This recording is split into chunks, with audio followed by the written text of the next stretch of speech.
para cursinho, vestibular, Isso. etc e tal. Você vê aquela vida meio linear. Aí eu vou puxar um assunto aqui que eu acho... Eu percebo muito você um estilo meio Lugan. Se alguém já lhe falaram isso? Caralho, você é muito Gun, velho. Tá na hora de deixar o cabelo crescer, a barba crescer. Cara, que agora tá... O Gun tá altamente good vibes, altamente good vibes. Lindo essa Ele passagem dele, né? tá num arquétipo dele. muito sábio, cara. Tá numa pegada muito diferente. O Gun é uma das minhas referências. Eu tive a oportunidade de me conectar muito com ele em um evento que a gente conversou em São Paulo. Porra, você já conversou com o Gun? Nossa, cara, que cara incrível, que cara incrível, que cara incrível. O Gun me ensinou uma parada, ele e o Goff, eles me ensinaram uma parada que... O Gabriel Goff, ele saiu do mercado? Cara, o Goff tá vivenciando a jornada dele, só ele é responsável pelo que ele fez, cara, ou que ele deixa de fazer. Cara, monstro. Foi 2 anos mastigando aí. Sabe o que eu aprendi? Um dos pilares do mentor que eu ensino, das competências AMZ, que são gerar clareza, percepção sistêmica e estado de presença. Estado de presença, eu vi, as pessoas que eu mais vi, estado de presença são Murilo Gun e Gabriel Goff. Você para pra conversar com os caras, você olha pra ele, você sente que a cabeça, ele tá até o último átomo do corpo dele presente pra você. Estado meditativo. Ele tá te ouvindo tudo, ele não tá empolgado, excitado, emocionado, tentando te dar um sacode, alguma coisa. Ele tá ali. Ele não tá em nenhum outro lugar, ele tá ali. 100%. O cara quando fala, o cara tá te olhando, te ouvindo, é presença pura, escuta pura. É um nível de presença, é que a presença do cara te gera impacto. O cara não precisa abrir a boca, a presença dele gera impacto. Eu fiz, cara, todo cara top é assim. E eu comecei a observar esse padrão na galera que era mediana na entrega de transformação e na galera que entregava o nível do nível do nível. Era o tal do estado de presença. E eu aprendi isso muito com ele. Cara, um abraço do Gun é uma coisa assim, ali, profunda, pra você, né? Não é aquela parada social. É uma parada de presença. E eu já ouvi essa piada em vários eventos de marketing e tudo mais. Ele, cara, nossa... Não é piada não, teu baianês é muito forte, velho. Teu baianês é muito forte. Você, cara, é o Murilo Gun da Bahia. Então, rolava muito isso. E eu não sou baiano, eu sou brasiliense, mas fui criado na Bahia. Sim. Mas sua história é aqui. E minha história é aqui, é na Bahia. Então, eu não abro mão dessas características identitárias, tanto que eu fiz curso de comunicação fora. E a primeira coisa que disseram, cara, a gente precisa tirar um pouco desse sotaque, tá muito forte, muito carregado. Isso pode gerar algum tipo de rejeição no mercado. Eu fiz, pô, que massa, é exatamente o mercado que eu não quero. Porra. É um mercado que eu quero que me rejeite. A galera que vai me julgar pela minha cultura e pelo meu linguajar. Pô, é foda. Como novamente se adaptar pra engrenagem. Pô, Thiago, bicho, eu sabia que esse podcast ia ser uma aula, né? E é justamente o propósito do meu podcast, é aprender com as pessoas que vão sentar aqui e tentar transmitir, ser um interlocutor mesmo de quem está assistindo, quem está nos ouvindo. E tem a parte da cultura também empresarial, que eu quero que você também, nosso tempo para não estender tanto, a gente poderia até fazer um outro podcast só sobre cultura, tranquilamente. Tranquilamente. Mas eu quero que você fale um pouquinho sobre isso aí. E vamos lá, fala só um pouquinho sobre cultura, o que isso veio, essa foi a segunda etapa. Primeira coisa, deixa eu dar uma desmistificada em cultura. Quando a gente fala sobre cultura, a galera... Sempre missão, visão... acaba resgatando missão, visão e valores. Aquela parada que um consultor aleatório vem fazer na empresa. Aquela coisa que ninguém segue. Bota no plano de negócio e acabou. Quando você entende cultura, só entende os degraus. O degrau mais baixo é o operacional. Tá no fazer.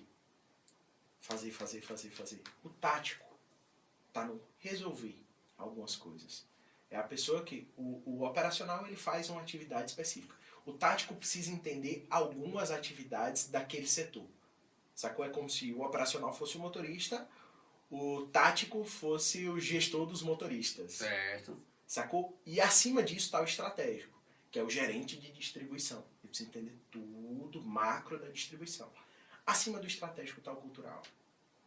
Que existe a frase célebre, a estratégia devora, a cultura devora a estratégia no café da manhã. Porque você planeja uma estratégia, eu vou te dar um exemplo. Você já deve ter ouvido várias estratégias mirabolantes sobre alta performance, etc e tal, que não funcionaram para você. Sim. Porque não couberam na sua cultura. Então, a estratégia pode parecer legal, só que se você não fizer uma adequação cultural, a cultura devora. Não funciona. Então, às vezes você traz um monte de coisa para a empresa, tenta implantar processo, gestão, estratégia, papapá, e morre ali, não tem sustentabilidade. Você investe numa consultoria, o cara pensa na estratégia e a cultura que existe mata aquele processo. É o que é mais frequente. Você provavelmente, sua vida como empreendedor, já contratou consultor para implantar processo, gestão, melhoria, não sei o que e tal, e que teve um começo e depois morreu. Sim. Porque não se adaptou, não houve adaptabilidade à cultura. Porque a cultura devora a estratégia. Acima da cultura está o sistema. Mas defina cultura Agora. da maneira bem clara. Cultura é o jeito de ser, pensar e agir de um indivíduo ou de um grupo de indivíduos. Boa, show. O jeito de Excelente. ser, pensar e agir. Você tem um jeito de ser, pensar e agir que emana da sua família. Existe um jeito de ser, pensar e agir no universo da educação. Ser, pensar e agir no universo social da nossa região, do nosso estado, boa. do nosso país. Uhum. Sacou? Existe um jeito de ser, pensar e agir que é o inconsciente social daquele grupo. Que vai receber influências da música que você consome, do filme que você assiste, do livro que você lê, da onde você foi criado, Tudo é influenciado. como você se comunica. Mas vai lá. Nós somos seres sociais osmóticos. O que é que isso significa? Nós temos uma aura, que é o nosso jeito de ser, pensar e agir, e ela troca informações com o exterior. A gente tanto emite cultura quanto recebe cultura. Boa. E a gente vira um amálgama disso aqui. Aí vem a célebre frase, nós somos a média das 5 pessoas que a gente mais convive. Isso é o quê? Amálgama cultural. Isso. Você dá para tirar a média do jeito de ser, pensar e agir das 5 pessoas que você mais convive, e você vai perceber que está muito semelhante à sua. E que grande parte se assimilou dessas pessoas. Então, se você altera a sua mesa, você altera seu alimento cultural. Então, quando eu entro na empresa, eu não vou montar missão, visão e valores. Eu vou montar, cara, qual é o líder invisível dessa organização? Qual é o jeito de ser, pensar e agir enquanto organização? O líder invisível é a persona que o colaborador tem quando o chefe vira as costas? É quem manda na empresa quando o chefe não tá, é a cultura. É o líder invisível. É o motivo pelo qual nós demitimos. Aham. Então eu estudei, eu fui masterizar isso, só que não num universo complexo, etc e tal. Eu estudei principalmente liderança tribal. E muito além, a galera do universo e movimento pessoal tem muito mindset. É uma perna de 3. Mindset sozinho não se sustenta. Certo. Mindset, traduz aí. Mentalidade. Uhum. É o jeito de pensar. É um dos 3. O jeito de ser e o jeito de agir também são pilares. Sacou? E aí a cultura é esses 3, não é só o mindset. O cara entra pra fazer um trabalha o mindset, não se sustenta. Porque você não foi no visceral, que é o jeito do cara ser. Você não instruiu a partir de agora como o cara vai agir enquanto representando aquilo. Então não adianta só mudar a mentalidade. Tem que mudar a cultura. E a cultura são os 3. E existem níveis tribais de consciência que foram estudados e que existe ali o hostil, que é o cara gangster que eu estabeleci, que é a galera de cultura de tribos, gangues, presídio. Ele pensa a vida é ruim. A vida é ruim, então precisa atacar. Existe uma fidelidade ali violenta. Ou você tá comigo ou você é inimigo. Milícia, essa galera. 2% da população tá ali. Uhum. Quando o cara evolui, o cara vai pro presídio, toma porrada e começa a refletir sobre a vida, ele pensa, a vida não é ruim. A minha vida é ruim. Boa. Aí ele entra no estado de zumbi ou de vítima. Eu sou vítima, minha vida é ruim, eu não consigo. Você conhece, é o churrasco do fim de semana. A galera fica disputando pra quem teve a semana pior. Todo mundo tem esse bonde. Né? Todo mundo tem esse bonde. Eu particularmente, na minha média das 5 pessoas, eu evito. Você exorciza essa galera. Nossa, eu mato. E tem uma amiga minha, que vai me escutar também, Tamires, que tem 1 milhão de qualidades, mas ela tem essa mania de ver tudo com muito pessimismo. Minha filha, tá, beleza, vai lá, descarregue. É cultura tribal. Vai, descarregue, pronto, beleza, agora vamos eliminar isso, deixou, descarregou, desabafou, vamos agora pro lado positivo. E ela consegue transformar isso e hoje está se tornando uma pessoa incrível. Beleza, vai lá. 3/4 da população está no nível 2 e no nível 3. É muita gente. Porque o nível 3 precisa do nível 2 e o nível 2 precisa do nível 3. Quem é o nível 2? É a galera que vem num treinamento meio que é um guru. Quer que eu dê todas as respostas. Não quer que eu faça a pergunta. Quer que eu diga o que ele tem que fazer. E aí justamente a sua proposta é criar líderes, criar formadores, né? Exato. Só que aí essa pessoa precisa ir pro nível 3 antes de ir pro nível 4. Que é o nível 3? Gladiador. Certo. Filme Gladiador, bora falar nele aqui. Maximus Decimus Meridius. Cara, o cara tava no nível 4, que é o herói. General, protagonistas, liderando, se apaixonado, todo mundo amava o cara. E ele tinha um grande mentor que é o nível 5, Marcos Aurelius, o cara visionário, que está além do ego, que quer construir uma nova Roma, devolver a democracia, o imperador sábio. O cara tinha um mentor nível 5, que é só 2% da população, ele era nível 4, que é só 22% da população. O general, o líder, o herói. O que é que os caras fazem? Impõem uma extrema escassez e levam o cara ao nível de vítima.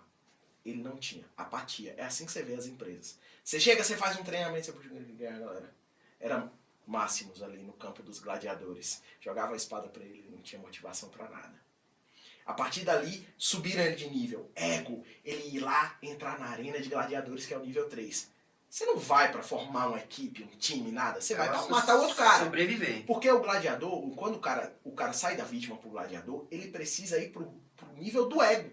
Do fazer bullying, do eu sou bom porque você é ruim. Ele precisa passar por essa parada. Boa. De eu sou bom porque você é ruim. Eu faço isso nos treinamentos. Eu faço o planejador fazer bullying com o executor porque o executor é grosso. O executor fazer bullying com o planejador porque o planejador é lento. Você faz uma troca de papéis. Exato. Eu faço o cara parar de querer o perfil dos outros e se apaixonar pelo dele. Boa. Que aí sobe o ego, a automotivação, ele se apaixona pelas sombras dele. Fica aí é o gladiador. Isso. Aí o cara vai pro gladiador. Que aí ele é performance, desempenho. Eu sou bom, entre parênteses, porque você não é. 49% da galera tá aí. Performance, produtividade, trabalho enquanto eles não dormem. Toda aquela líder, aquela parada competitiva das organizações meritocráticas. Eu sou bom porque você não é. Ou seja, precisa ter um winner e um loser. Sim. Sacou? Essa cultura é o que cria ali o morro do ego. E ali o cara precisa de uma vítima. Pra ele dizer, cara, você tem que fazer tal coisa, você tem que fazer tal coisa. Mas não deixa o cara fazer. Sabe como é a reunião de gladiadores? Os médicos chegando, entrando no elevador depois de plantão. Aí o cara diz, cara, fiz uma cirurgia hoje depois de um plantão incrível. Aí o outro interrompe e diz, coisa fui eu. Semana passada eu fiz um assim. E um fica disputando o ego com o outro. Eu nunca deixo você contar a sua história, porque eu quero botar a minha por cima. Você conhece uma galera assim? Nossa, insuportável. É insuportável, mas acontece. E é um cara que não deixa os outros crescerem. Não deixa. E sente uma raiva quando vê alguém crescendo. É o tipo de cliente que não recomenda seu serviço, porque se ele recomendar, ele vai admitir que ele precisou aprender de você, e se ele te recomendar, talvez o concorrente veja e consuma de você. Ele é o cara que copia tudo que você faz sem dar crédito. Puta que pariu, sim, entendi. Desesperador essa galera. É. E aí você precisa da galera nível 4. Em que momento aconteceu isso? Arena romana, na hora que Máximos fecha a tríade dele. O gladiador, ele tem uma relação dual. Ele tem uma relação com você, uma relação com a pessoa, ele não tem uma relação do grupo. Eu tenho minha relação com você e minha relação com você. São relações duais. Quando você começa a montar tríades, tribos, o nós somos bons, aconteceu naquele momento do filme, você vê que tudo é inconsciente de padrão tribal. Quando o Máximos faz aquela amizade com aquele cara que começou inimigo, com aquele outro que ajudou ele, a tríade dele. E ali ele transforma uma arena de gladiadores que tá ali para morrer em uma tribo, em um grupo, em um esquadrão. Algo maior do que o E ele vira o jogo. Naquele instante, ele virou o líder tribal daqueles ali. Ele foi pro nível heróico. Maximus, o herói. E ali a galera se juntou ao redor dele porque eles faziam parte daquilo. Não era mais o ego de eu preciso derrotar o cara. Eu só sou bom se você for ruim. Nós somos bons. O soma nula. É o que as empresas estão em busca desse nível de cultura. É onde tem engajamento, propósito, cultura visceral, impacto sistêmico, crescimento. Você percebeu isso? Não sei se você está assistindo o Big Brother. Não está assistindo o Big Brother? Esse eu não consegui, cara, por causa do lançamento. Carro do lançamento? Como? Eu tô produzindo muito conteúdo. O carro do seu lançamento. Sim. Eu pensei que era o lançamento do Big Brother. Cara, eu não consumo muito Big Brother porque eu acho que são personagens muito estereotipados e um pouco avesso à realidade. Às vezes eu gosto desse reality show só pra ver perfil comportamental, pra saber mas quem tá melhor assistir de férias com eles. Cara de férias com eles, Muito bom. A galera vai dizer, meu irmão, esse cara não é o cara que fica ouvindo música clássica em casa, good vibe. Você não conhece minha vida, irmão. Mas o Big Brother, ele meio que disfarça muito isso. Sim, E eu não porque, gosto por esse motivo. porque é o de maior notoriedade, então a galera veste ali uma caricatura. E é muito legal ver a galera que abraça o seu arquétipo, seu padrão, e a galera que não abraça. Aham. Tem até um padrão de pessoas que ganham Big Brother. É. Existe um padrão comportamental e corporal das pessoas que ganham Big Brother. E aí esse grupo agora atual, que é do Pedro Scooby, o Arthur, aí tem porra, esqueci o nome. Assim, são 4 caras lá que justamente definiu o que você falou sobre o gladiador. Os caras, através da motivação, das relações ali, onde um teve que abrir a prova do líder pra Lina, que é uma mulher trans, e aí girou toda aquela empatia em torno daquele grupo. Agora, até eu não sei onde é que aquilo ali é proposital ou é natural. Segundo Luana Piovani, que é a ex de Pedro Scooby, diz que ele é natural dele. E você sente que aquele cara ele tem uma postura de líder através do carisma, da motivação, da entrega. Ele fica doando o tempo todo, fica doando. Ah, não, pode ficar com o meu líder. Porque ele tem consciência, ele é um atleta, porque quem não sabe, Pedro Scooby é um atleta de ondas gigantes. Existem o quê? Meia dúzia de atletas desse e 1 ou 2 aqui no Brasil. O cara, conquistou o topo dentro da categoria dele. Surfistas normais admiram surfistas de onda gigante. Imagine como esse cara é visto dentro do meio dele. Então ele já chegou no 4º nível, ou 5º nível que você definiu aí. Vai entregar, porque tá, beleza, é isso aí. O jogo de quem está no 4º nível, ele entende que liderar é a arte de criar protagonistas. Não é a arte de ser protagonista. Boa. Não é sobre dominar o palco, é sobre multiplicar os palcos. Dividir o spotlight. Pronto, é o cara que pensa em desenvolver a equipe, porque ele sabe que o crescimento dele depende do time. O cara para ir pro nível 5 já é outro nível. Ele não está pensando em propósito, ele não está pensando no legado dele, não há concorrência, é conhecido como inocente maravilhado, ou, como eu batizei, de sábio. É o sábio, é o cara que está num jogo macro, é um jogo tão grande, tão macro, tão extenso, que não cabe mais competição, não cabe mais escassez. Quem é que você pensaria aqui agora, que está no nível 5, em sua cabeça? São raríssimos. Dentro da nossa comunidade ou fora dela aqui? É muito difícil de identificar, porque o nível 5 ele é uma parada que surge de vez em quando e a pessoa cai pro nível 4. Porque o mundo ainda é um mundo de muita competitividade e escassez. É muito raro. Vou dizer uma. Manda. Irmã Dulce. Pronto. Os que são, a gente conhece pelo nível de impacto e legado que traz. Você só consegue conhecer um sábio quando o legado dele está impactado. Tá. Até estar lá, você não vê, a galera não ouve falar. Manucci, enquanto atuava, era uma coisa. Ela é conhecida pelo legado dela. O sábio você conhece pelo legado. É doido isso, né? É doido isso, porque o jogo dele é criar ecossistemas e abundância para o mundo. Então, existem esses níveis tribais, independente do conjunto de valores, de crenças, do jeito de você pensar e agir, as comunidades tendem a seguir essa evolução. E um estágio não passa atrás do outro. Se eu pego uma empresa que que eu chamo de fosso dos zumbis, que é uma galera muito do nível 2 ali, eu preciso trabalhar alta performance, produtividade, competitividade. Eu preciso fazer a galera chegar nisso. Quando começarem os atritos, a overdose, a insegurança psicológica, aí eu transito eles para o nível 4, que é o quê? Engajamento, propósito, ecossistema. Você leva quanto tempo fazer esse trabalho, Thiago? Cara, um trabalho de mudança cultural depende do nível. Se for nível 2, vão alguns anos. Alguns anos? Você fala de que 5 anos, 3 anos? 3, 4 anos. Cara, quando a gente pegou o processo da Revale para desconstruir, o modelo Ambev ele é muito nível 3, 4.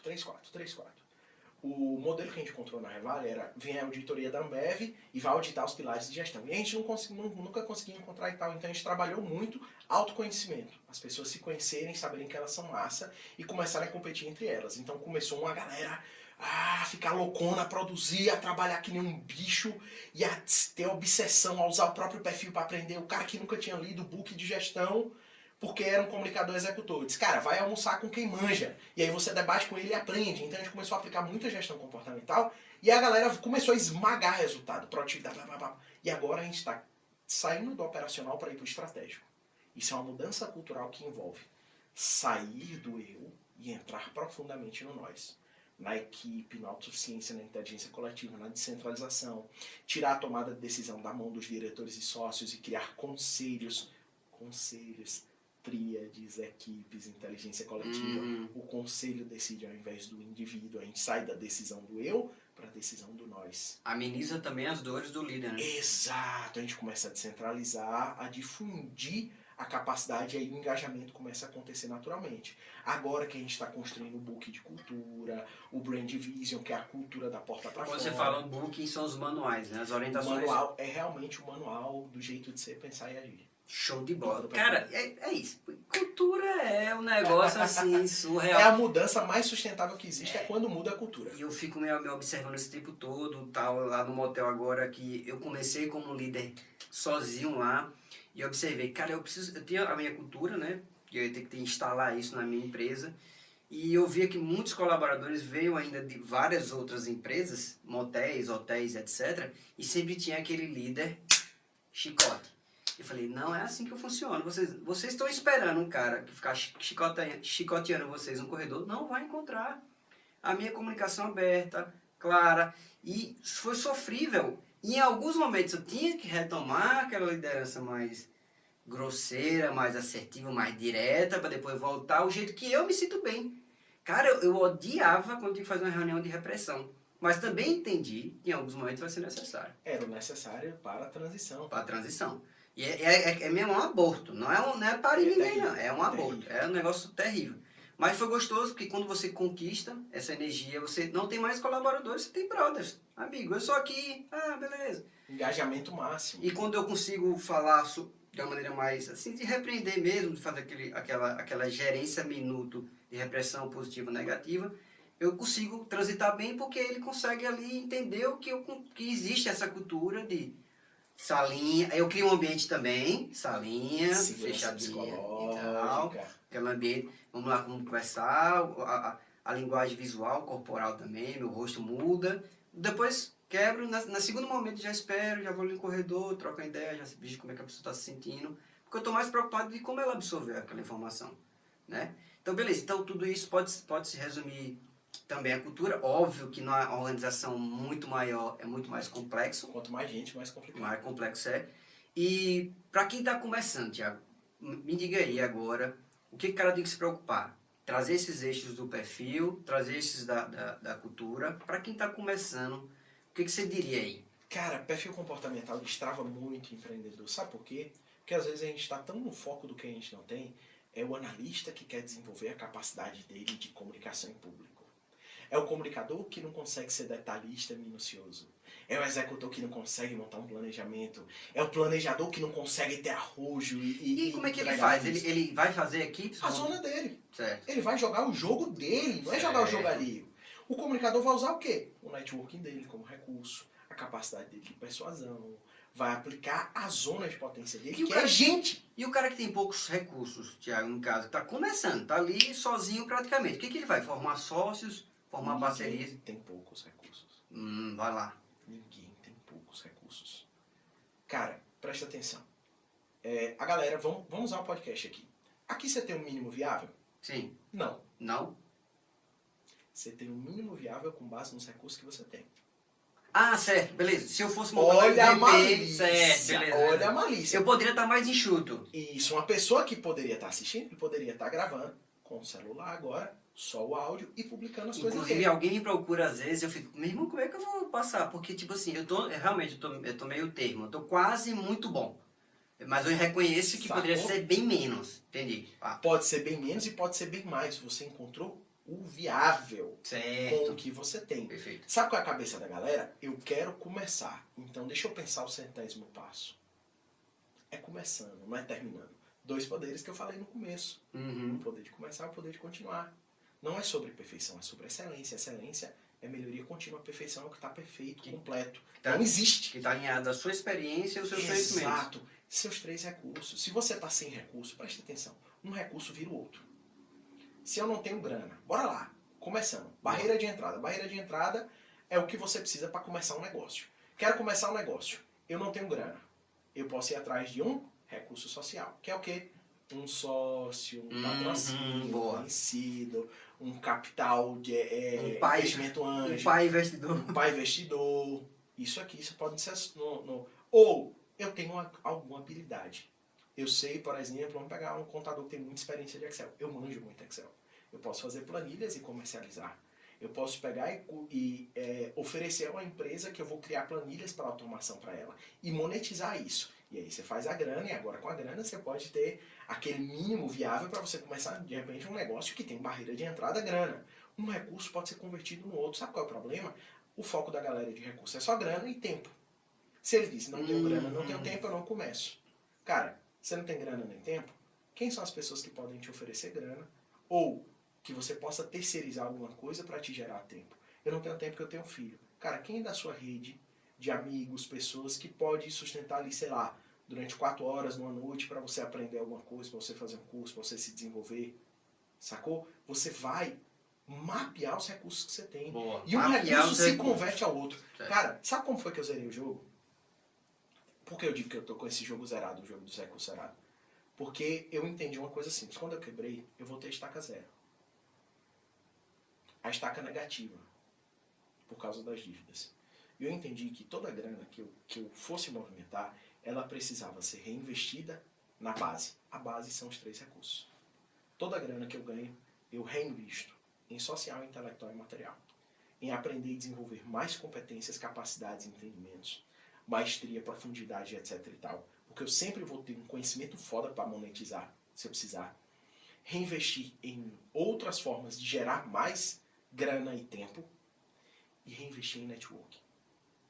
Meu círculo social, a mesa que eu sento, as pessoas com que eu posso me conectar, os clientes sensacionais que eu posso movimentar. Então, eu invisto nessa base. Eu começo dessa base. Então, se a minha estaca zero são as pessoas que eu conheço, as habilidades que eu tenho e o recurso material que eu tenho, se eu pego todo o recurso que eu ganho e continuo convertendo aquilo, a estaca deixa de ser zero porque ela cresce junto comigo. Perfeito. Se o meu negócio, por exemplo, se em 2020 meu negócio tivesse colapsado, como muita gente pensou porque eu sumi. Ah, colapsou, o cara não está dando mais curso presencial, ferrou. Não, eu continuei investindo nessa base. Então, quando eu voltei, não é estaca zero. O mesmo networking, mais conhecimento e mais grana. Então, aqui, eu posso começar hoje e lançar de repente uma turma online de alguma coisa e acabou. E aí eu uso aquele recurso para gerar mais recurso, porque não há mais uma estaca zero. Então, o que você precisa para começar é exatamente isso. E a base, o perfil comportamental vai te dizer sobre as coisas que você gosta de fazer. Sobre os recursos que você pode masterizar. Um comunicador, ele vai ter muito mais energia se ele envolver pessoas. O analista vai ter muito mais energia se ele fizer sozinho, se ele aprender, se ele se aprofundar. O planejador vai ter muito mais energia se ele planejar a acabativa, se ele envolver familiares, se ele envolver pessoas que ele ama, se ele estabelecer relacionamentos de longo prazo. O executor vai ter muito mais energia se envolver desafio, risco, intensidade, capacidade de entregar resultado. Então, você entender quais são os ativadores da sua energia visceral. Show. A parada do perfil comportamental te entrega isso e ainda te entrega outra coisa. Se você masterizar, entender qual é o seu principal perfil comportamental e for all-in nele, você tem a capacidade de aprender qualquer coisa 10 vezes mais rápido. E quanto isso vale no mercado hoje? Aprender 10 vezes mais rápido qualquer competência. O executor que está me ouvindo, para de procurar livro, porra. Vai ouvir podcast. Pensa em como aplicar. Aplica, desce pro play e aplica de maneira experimental. A experiência que você vai ter aplicando é 10 vezes o aprendizado que você vai ter lendo 1000 livros. Boa. Sacou? O comunicador pega tudo o que você está aprendendo e ensina para outras pessoas. Explica, grava um áudio, cria um grupo no Telegram para você compartilhar seus aprendizados. Acabou. Você vai aprender 10 vezes mais rápido. Sacou? Então, é essa percepção que a maioria das pessoas não tem. Ela não sabe o recurso dela, ela fica procurando recurso dos outros. Boa. Entendi. Então, essencialmente, é você se entender, né? Não combater naquilo que você realmente é bom. Meu irmão, se você é um tagarela, possivelmente você seja um comunicador.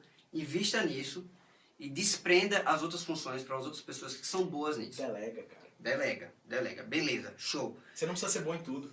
E os recursos giram em torno de conhecimento, recursos materiais, né? Social, intelectual e material. Sim. E ter bons Lembra amigos. dessa palavra? Sim. Ter bons amigos. Ter bons Meu irmão, ter bons amigos. Network é tudo. Estuda pra cacete. Estude muito. E vai juntando ferramentas que vão lhe auxiliar ali. O computador, uma sala bacana, e, enfim. Beleza. Rapaz, enfim. Né? A cabeça aqui já tá... Acabei de ler um livro, um audiobook. Mas, Thiago, obrigado, velho. E eu queria, para concluir nosso podcast, eu queria que você passasse aí uma indicação de um livro que você esteja lendo, que você tenha lido, que tenha impactado. E também, ou você é audiovisual pra cacete também, tô percebendo. Ou uma série e um filme, ou uma série e um filme. Me diga aí. E passa seus arrobas aí, seus contatos. Como é que tá vindo aí? Cara, existe um livro que eu leio algumas vezes por ano. Boa! É um livro que eu repito. Existe, esse livro é do Stephen Pressfield, A Guerra da Arte. Não é a arte da guerra, do Sun Tzu. É a guerra da arte. Certo? E lançaram uma versão 2020, 2021 dele aí, que é uma reedição, é como superar seus bloqueios internos e tal. Mas o livro essencial é A Guerra da Arte. Existe um áudio dele no YouTube, que é o audiobook todinho que você pode ouvir. Se você é muito executor, bota pra ouvir. Ele fala que existe apenas um grande inimigo do artista, do profissional. Existem profissionais e amadores. O profissional é aquele cara que é o artista, que entrega sempre mais, que é sempre a referência. E existe um único inimigo que ele batizou de a resistência. A resistência é tudo aquilo que se manifesta para te impedir de fazer aquilo que você ama. Aquele seu chamado de missão. A resistência, ela não brota quando você vai assistir uma série no Netflix ou quando você vai ficar perdido no celular no Instagram. A resistência brota quando você pensa em fazer um podcast como esse, vem meio mundo de ruído mental. Quando você escuta as críticas de algumas pessoas, porque a resistência encontra voz na cultura que te cerca. A resistência é o único inimigo. É o que gera todos os bloqueios que impedem você de realizar aquilo que você quer realizar. Ele usa até uma metáfora no começo, que ele cita Hitler. Hitler é formado em belas artes. É verdade, sim. Pintor frustrado. Exato. Você nunca viu um quadro de Hitler? Nunca. Para Hitler foi mais fácil deflagrar a Segunda Guerra Mundial do que encarar uma tela em branco. Eu acho isso sensacional. É um baixinho que no mínimo não transava muito. Frustrado, papo, artista frustrado. Total. A resistência, quando vence, cara, ela causa tragédias. Construiu o maior filho da mãe da história. É uma citação que ele faz só para abrir assim, mas fala muito sobre o fenômeno da procrastinação que vem na resistência, que é você diz que vai fazer amanhã porque você não consegue admitir que não vai fazer nunca. Boa. Excelente. É doloroso. Então eu leio várias vezes porque lidar com as minhas resistências não é uma parada que vai embora nunca. Eu estou sempre jogando pro próximo nível, então ela sempre vai existir. Então eu preciso ter clareza de quem é ela sempre. É aquele inimigo que vai sentar na minha mesa para negociar comigo todos os dias. É aquela guerra fria. Eu não vou vencer. Não é sobre vencer. Exato. Não é uma corrida, não é sprint, é uma maratona. E eu acho que empreender ela é muito disciplina, né? Você tem que ter disciplina de estar ali acordando todos os dias, se manter motivado, ainda mais se você for líder. E uma coisa que eu acho interessante é que a segunda coisa que mais contagia é a motivação. Agora, a primeira coisa é a falta de motivação. Ela contagia demais. Qualquer pessoa fala qualquer coisinha. É os ruídos, né? Ruídos em formas de gente. É o demônio na terra. Diz, meu irmão, o demônio tá ali. Você tá ali empolgado, não sei o quê. Ah, mas isso aí não vai dar certo, não. Cara, aquilo ali bate em você, se você estiver frágil, bate em você de uma força e geralmente vem de alguém que é próximo. Infelizmente, porque a percepção que essa pessoa... a percepção que essa pessoa tem sobre você, ela traz muita sua história de infância, que você era uma criança assim, que...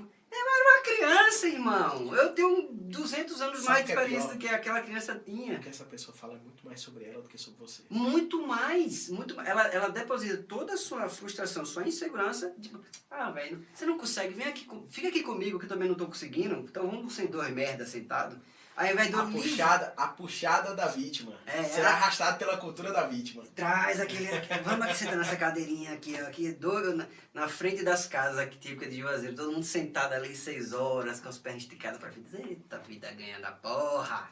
Isso não é um jogo pra galera que quer realizar. Então esse é um livro que eu recomendo, porque eu leio ele várias vezes. Antes desse lançamento, eu li novamente. A Guerra da Arte. A Guerra da Arte, do Stephen Pressfield. Massa. É sensacional, a narrativa é fininho, cara, num nível de impacto gigantesco. Todos os grandes players aí do universo empreendedor digital leram, são livros que essa galera... Eu comecei a ler agora o de Jordan Peterson. Todo mundo fala desse cara, né? Tá todo mundo falando, vamos lá, né?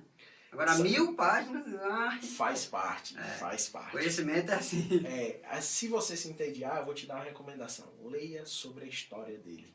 Vá nos vídeos que contam como ele escreveu esse livro. Porque comunicadores adoram personagens contagiantes. Odeia boa. livro técnico, só texto, Ele quer só se coisa inspirar primeiro besta. no cara, né? A gente precisa de um personagem mulher. pra gente personificar aquele conhecimento. Então, para o comunicador é mais fácil se houver um personagem impactante. Show. Desculpa, cara, redes sociais, Amazing Thiago. Amazing Thiago. No O Instagram. de Ju também tá assim, né? Tá, juliana.amz. AMZ, boa. Assumiu a personalidade. A farda negra dela aí do Batman. Boa, cara, a arquétipo dela é extremamente guerreiro, ela é muito personalidade extremamente forte. Assistiu o novo Batman já? Cara, já, nossa, que sensacional. Gostou? Gostei pra cacete. Eu Quando o sou cara muito liga o que não Batmóvel, que vem aquele ruídozão, eu digo, o bicho é bad mesmo. E filme, Thiago, um filme aí? Cara, filme, eu amo filmes. Eu vou recomendar uma série. Boa. Eu amo política, cara. Eu não falo muito sobre política porque dificilmente eu encontro alguém que não tenha miopia política. A dualidade, bem e mal, ou você é X ou você é Y. Eu não gosto, eu sou do universo, eu sou X e Y. Sacou? Eu gosto de percepção e não de opinião, então é muito difícil encontrar com quem debater. E pra mim, acho que as pessoas precisam entender mais de pessoas sobre limitações e ainda assim conseguir encontrar autenticidade, coisas incríveis. Eu vou recomendar uma série. Game of Thrones. Game of Thrones? Game of Thrones. Cara, eu nunca assisti Game of Thrones. Você vai ver personalidade, inteligência, história, pessoas únicas, pessoas diferentes, pessoas com percepções e culturas distintas, todo mundo certo. Mas você odeia o personagem até entrar na pele dele. Isso é muito legal pra você parar de ter opiniões e passar a ter percepções. É um dos melhores livros que eu li na minha vida, foi As Crônicas de Gelo e Fogo, que é o livro de onde veio Game of Thrones. O Martin, ele escreve com... você não tem um personagem, um narrador. Cada capítulo é um dos personagens. Então, agora você tá na pele de Jon, agora você tá na pele de Tyrion, agora você tá na pele de Arya. Você odeia o personagem até você entrar num capítulo dele e entender os valores deles, as crenças dele, a percepção dele, que ele é como ele foi moldado. Então, é um dos melhores livros já escritos, sem sombra de dúvida. É arte pura ali, por isso o cara demora quase uma década para escrever um livro. Porque não é um personagem, são vários personagens que você vai encontrando e ele ensina um pouco sobre isso. Sobre quebrar esse paradigma de ter opiniões. Eu tenho opinião, porque o personagem está certo, o personagem está certo, está errado. Fugir um pouco do certo e do errado e entender contextos. Eu acho que o que está faltando na sociedade hoje é parar de se apegar a textos e começar a compreender contextos macros. Conectar texto com texto para que a gente consiga compreensão. Só através da compreensão a gente vai ter clareza. A gente está muito apegado a ler texto e muito pouco apegado a ler o contexto no qual está o texto. E esse livro / série te dá muito isso. Então eu recomendo. A arte, você vê como é complexo falar sobre personalidades, né? Por isso eu gosto de sitcom, que ele trata de maneira mais leve, porque o ser humano é muito complexo. Total. Eu tava lendo ali Oportunidades Disfarçadas 2, e um trechinho fala sobre Meryl Streep. Ela justamente, os personagens que ela não aceitou, foi justamente os personagens onde ela não conseguiu encontrar uma conexão com a própria vida. Porque ela disse, eu nunca senti isso, como é que eu vou representar isso? E geralmente o ator tem essa vaidade, esse ego de querer, né, buscar uma empatia em um nível, é como, sei lá, alguns atores que representaram mulheres tentam falar, mas é meio difícil, cara, você tentar, mulher, homem, no sentido assim, visceral, porra, tem dores que as mulheres vão sentir, físicas, emocionais, que é difícil nós homens, mais que a gente desenvolva a empatia, a gente se coloca no lugar da pessoa. No caso da arte, você representar isso deve ser um desafio da caramba. E Meryl Streep, que é a maior de todos os tempos, quando falou você cita isso. Meryl Streep é muito legal, que é um exemplo na zona de potência. Ela usa a base dela, a essência dela, a arte dela. E sucesso deixa rastro. Observa a Meryl Streep. A pessoa que mais foi indicada a Oscars e a maior ganhadora de Oscars. Entre homens e mulheres. Entre homens e mulheres. A mulher é um monstro. É um monstro. E quando criticaram o trabalho dela, que ela estava ali só fazendo o papel de mulher, dona de casa, dizendo que ela estava na zona de conforto, ela se sentiu desafiada, e foi quando ela fez Diabo Veste Prada. E ela falou, e aí a entrevista no livro conta, né? E aí, Meryl Streep, gostou de fazer? Ela odiei, porque a personagem era uma personagem rancorosa, violenta, agressiva, ambiciosa, e ela disse assim, eu tive que despertar as coisas em mim que eu mais que eu menos gostava, que eu mais recriminava. Muito doido. Passou. Tiagão, bicho, Show! obrigado por ter vindo e tamo junto, irmão. Cara, Clóvis de Barros Filho, ele fala que instantes de vida feliz são instantes que a gente desejaria a eternidade.